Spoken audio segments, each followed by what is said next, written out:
Yep. Oh, I am trying to find the light and lower these windows. Oh, God. I'm in my childhood bedroom, so forgive me. I had another commenter where somebody was like, the math ain't mathing. If you let more people into the park, then it's going to be more crowded. How do you not get that? And what that person fails to understand is that the argument is that less people will go to the park without reservations. Let's talk about the two arguments. On the one hand, people think that if we eliminate reservations and we let anybody buy a magic key, we go back to how things were before, it'll be overrun, it'll be too crowded, you'll never be able to do anything, and it won't be fun anymore.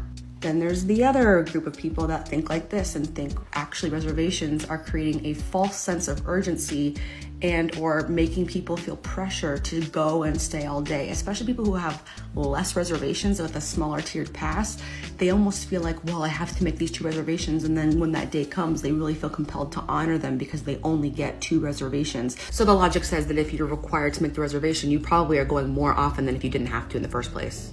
I didn't initially agree with that second one. I usually was in the first camp, but the more I think about it, the more this actually makes sense.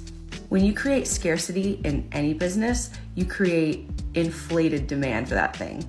I've mentioned it before in other TikToks that when you make something scarce, when you make something hard to get, it makes people want it that much more. That's why people desire luxury brands, even if the inherent item is not any nicer than something that's infinitely cheaper.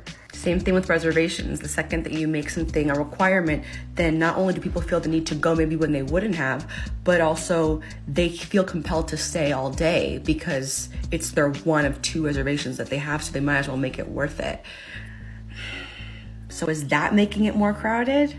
Because we've always had, prior to the pandemic, no reservations and it was fine. Now, other people are arguing that social media has made Disneyland more popular and more trendy and more of a foodie experience, which it has evolved into something that's more cultural as opposed to all about the rides, etc. Honestly, I don't know. What is your opinion? Let me know in the comments.